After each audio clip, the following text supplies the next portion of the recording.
تخلیق پاکستان میں تمام مکاتب فکر کی کاوشیں اور دعائیں شامل حال تھیں۔ امام سلسلہ عظیمیہ حضور قلندر بابا اولیاء رحمۃ اللہ علیہ کو بھی پاکستان کی آزادی کی خبر پر اتنی مسرت ہوئی کہ آپ نے اس خوشی کا اظہار اس خط میں کیا جو آپ نے 7 جولائی 1947 کو دہلی میں موجود اپنے ایک دوست سید نثار علی بخاری صاحب کی جانب بلند شہر یوپی کے پتہ پر ارسال کیا تھا۔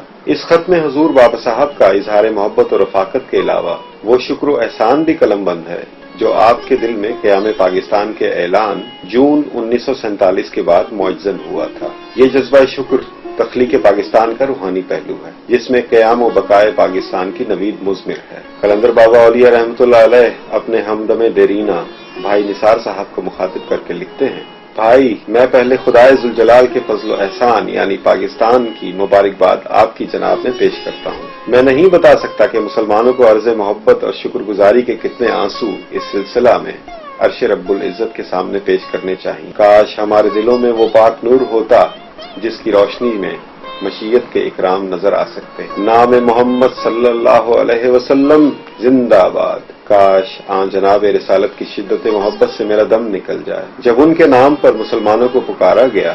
خواہ کسی نے پکارا، اللہ جل وعلا نے منادی کرنے والوں اور پکارے جانے والوں کو کامیاب کر دیا۔ ہمیشہ اس نام کی قوت کے آگے زمین و آسمان جھک گئے ہیں۔ معلوم نہیں کہ مجھے اور کیا کہنا چاہیے، لیکن میں آپ کو ایک بار پھر مبارکباد دیتا ہوں کیونکہ آپ اس ذکر کی تکرار کے مستحق ہیں۔